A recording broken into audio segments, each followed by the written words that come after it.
Shoemaker, Shoemaker Guitar Works.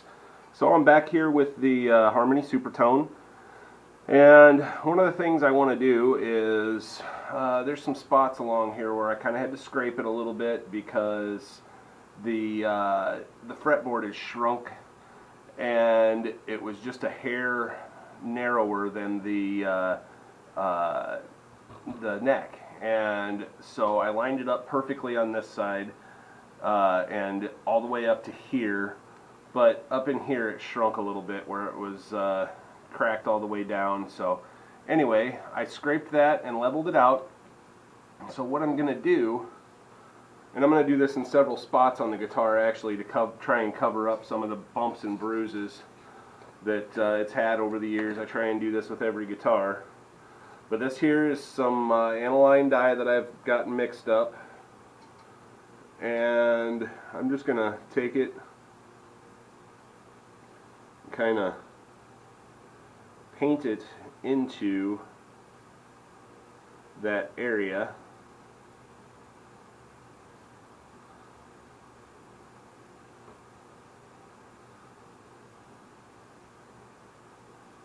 And just help blend it in some. I'm not worried about getting it on the binding because it's water based, so it'll wipe right off.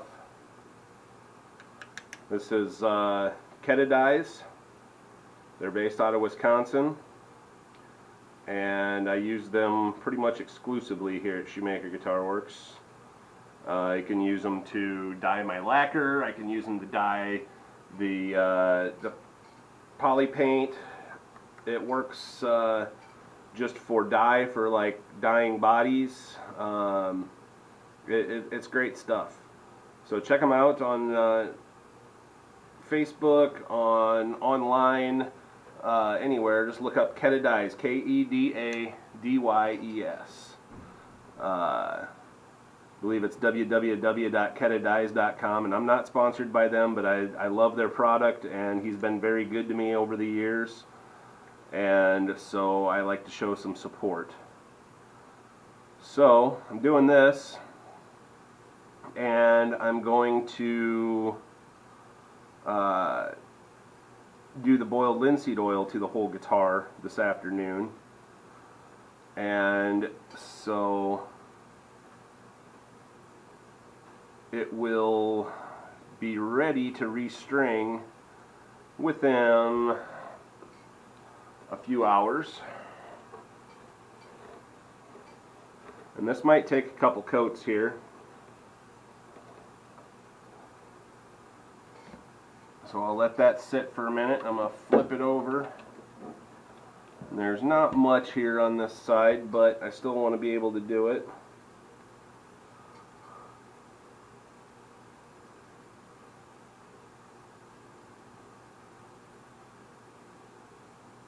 You can mix this stuff with lacquer thinner. You can mix this stuff with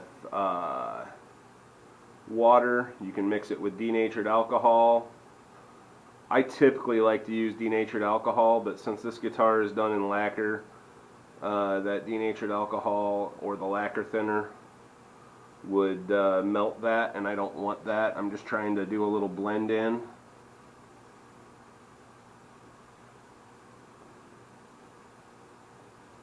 Let it soak into the wood. It literally dyes the wood.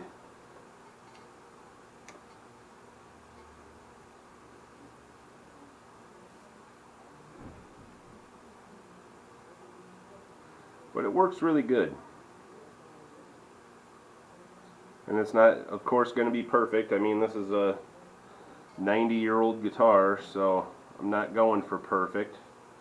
I'm just trying to get it to look more like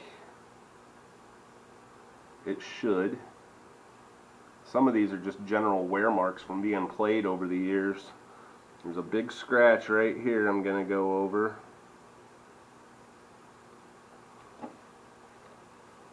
And that just helps blend that a little bit, and then when I put the boiled linseed oil over it, it will pretty much 100% disguise that. I know other people use Phoebing's leather dyes, and different types of dies. You can use the dies from StewMac, whatever, and I've used those before too. They're all great, but Keta has taken care of me over the years, so I use their dies. Anyway, so I'm gonna wipe that off, and I'm just letting the guitar accept it where it wants to accept it. I don't really care. Like, it just darken that up just a little bit, just enough. You know, I want this guitar to look worn and look played, because it is, and you know, it's awesome that it survived. It's survived so many years. This guitar is kind of an anomaly that it's in this good a condition and that it survived over the years, because yeah, this was a higher end Harmony, but they're throwaway guitars, you know. They weren't meant to be keepers, I guess. So it's just cool to be able to preserve a piece of history. So anyway, I'll probably bring you back when I do the boiled linseed oil, and just kind of show you what I do on that. I think I showed you on the Richter, but I like to show people how to do things. So I'm going to put the first coat of boiled linseed oil on this, and I'm going to even put it on the fretboard just to kind of help with the fretboard, because it is just so dang dry, and this will help it accept the snake oil.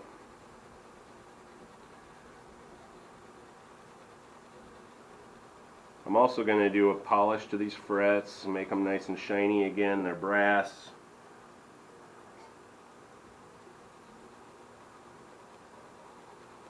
Still got a little bit more glue to scrape off of this fretboard,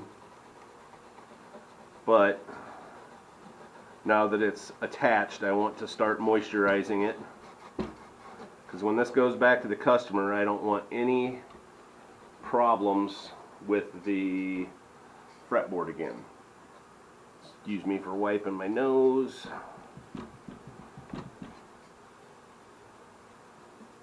But you just take the boiled linseed oil, and it don't take much on the rag, and it just helps rejuvenate the finish a little bit, puts a little moisture into the wood, feeds it. Does not affect the lacquer or shellac finish that's on the guitar. And honestly, I'm not sure if this is lacquer or shellac. I'm pretty sure, since it's 1930s, it's lacquer.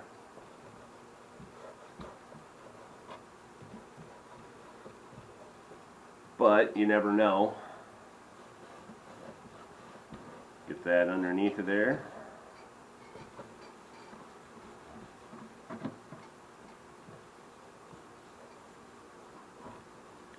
DuPont came out with lacquer, I think it was sometime in the late 20s. And nitrocellulose lacquer. Still used today. Got a little white mark on here I'd like to get off, but from it banging against something at some point. But wow, is that fretboard thirsty. Wow. So anyway, I'll do that to the whole guitar, and then I wipe it down clean. In fact, nope, not that rag, that's a fret polishing rag. But anyway, I gotta get another rag, but I'll wipe it down clean, and it will just, you know, have a little bit of protectant on it. Bad Shoemaker. We're back with the 1932 Harmony, and I'm going to polish the frets. So the first thing I'm doing is just going over them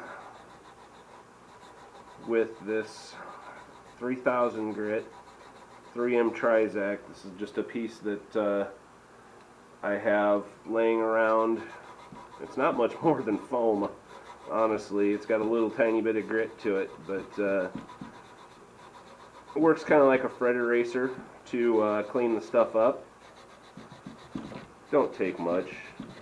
These are very small, thin brass frets, and so I'm going to take my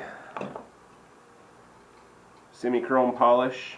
I highly recommend this stuff. It's getting harder to find, but there's nothing that works like it. It works great on metal. It actually works pretty good as a polish, just in general, like a rubbing compound, in different situations. Any kind of metal it'll polish, and I don't take a lot of it. It works really good with a really tiny bit. You can polish aluminum to a just absolute chrome mirror looking shine. So just like Grayson showed you in one of the videos, taking just the corner of the rag and using a little elbow grease, working that into those frets.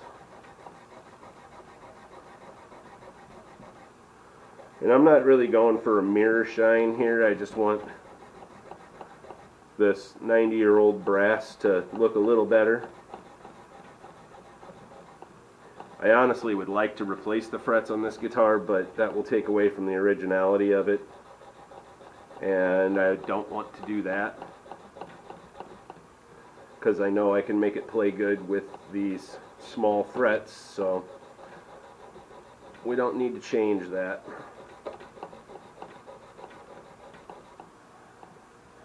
So, take a clean rag then, wipe back over them, or clean section of the rag.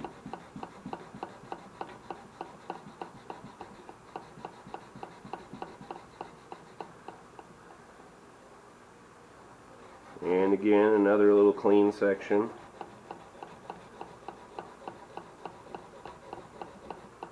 And I could go more, and I could make these really, really shiny, but like I say, I'm not going for that. I'm just going for the cleaned up brass look. But anyway, you guys get the idea.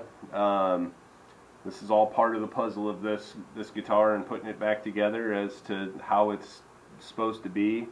This thing's just got beautiful, beautiful, beautiful look to it. I absolutely love this guitar, and you know, the lacquer's in good shape, but it's got its patina and its checking, and it's just a neat looking guitar. So anyway, guys, I hope you're enjoying this series on the Harmony F32. Like I say, like and subscribe, share it with your friends. We get to 200 subscribers, I'm doing a giveaway. I can't repeat that enough. So you guys, thanks for watching. Stay tuned for more, because there's going to be a lot of it. Have a great day.